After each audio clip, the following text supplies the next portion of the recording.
Okay, Dad, buckle up because this is a Okay. long and complicated one. I wish that you could Okay. see the question Good. on the screen. And first of all, shout out to this person's YouTube name called This Is Your Captain Speaking. That's hilarious. Okay, they're saying it's currently 62 degrees outside and the air blowing out of my ducts is 71 degrees with the heat pump in heat mode. My Sounds like I thermostat. should be writing this down, so let me making a few notes here. Okay. My thermostat is set for 66 degrees, and the current indoor temperature is 66 degrees. The thermostat is set to 66 degrees because I'm avoiding use of the heat strip. The heat strip would engage if I were to set the thermostat to 67 degrees. Is there some criteria I could check to see why the heat pump duct air isn't, say, 85 degrees? Maybe the temperature of the line set should be 200 F instead of 110 Fahrenheit. What would be a normal line set temp under similar circumstances, such as the outdoor temperature is 66 degrees? Mm-hmm. Did you catch all that?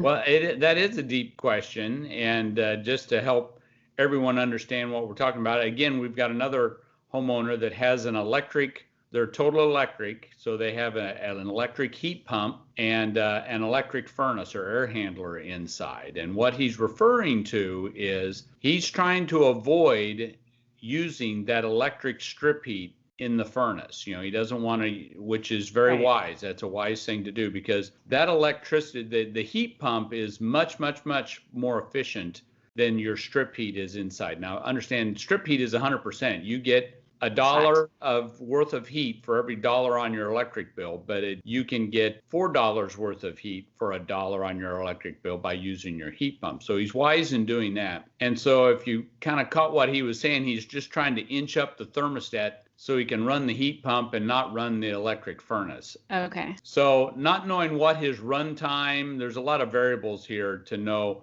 to be able to say, oh, your discharge temperature should be X or Y. But I'm hearing a couple of things that are worth noting. One is you don't have to put up with what you're putting up with as far as inching your thermostat up, trying to avoid running your electric heat. Most new thermostats, electronic thermostats, programmable thermostats, have lockouts now.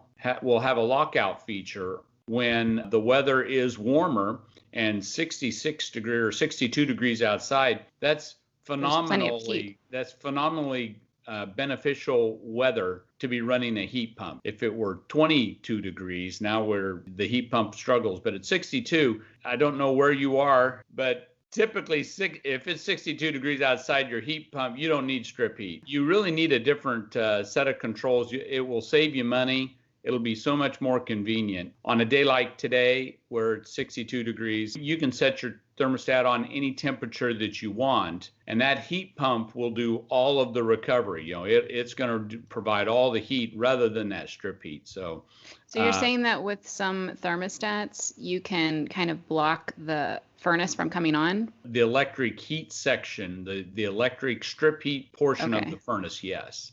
You can discriminate against the more expensive fuel. So you can, and see what happens is people will have setback thermostats. So they let their house cool off at night. And first thing in the morning, they now are 5-10 degrees below set point.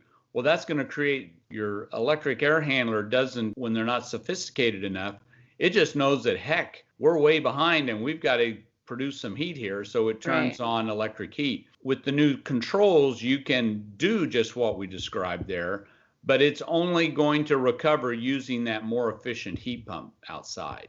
So what should this person be like Googling to look up what type of thermostat? Does it have a certain name to it? Well, just electronic programmable thermostats, but you want to make sure that have the feature, the 1 Hour Sensi thermostat. I'm pretty sure it's all programmed. It's either Wi-Fi thermostats, so they know the weather now. It used to be we'd have to have local sensors right there in the home capable of telling it what the temperature is outside. Well, now with new Wi-Fi thermostats, it knows what your zip code is. It knows what the temperature is outside without a sensor there. So you can utilize some of these discriminating features. Okay. So And so if you don't know if your thermostat already has that or not, what would be mhm. a telltale sign? Like, what are you switching it to for it to do that? Really are just in the heat mode. That's Oh, all okay. It that's all just you're doing. knows, it senses it. It just knows, yeah. And it's Okay. kind of operating the opposite of when we go into emergency heat mode, which is turning off the heat pump, turning Right. on nothing but the electric strip heat. We're really the most beneficial way to do it is just the opposite of emergency heat, and that is turn the emergency heat function off, don't allow it to come on. Regardless of what I'm asking for as far as temperature, I don't want that electric heat to come on. And they call that the thermal balance point. You know, there is a temperature for every home that as it cools down outside, anything above that temperature, the heat pump is capable of providing 100% of your heat. Below that balance point means it needs help. There's less heat available when it's cold outside, so it's going to need help from that strip heat. So it's well worth investing in a thermostat that has that capability of discriminating against bringing on that strip heat. So I hope I've said it several times now that he would know what to ask for if he were to call the 1 hour man or something like that Hmm. on what I'm interested in doing. That's more than just a programmable thermostat. A programmable thermostat, as your description, won't necessarily give you one that's capable of doing what we're talking about. Okay, well, I hope that that was helpful for you. If it was, if you would please like and subscribe, that's truly the best compliment that you can give. And also, if you have any more questions that you would like for us to answer, you could either leave a comment down below. You could also follow us on Instagram. We are often answering questions over there as well. Thanks again, and see you soon.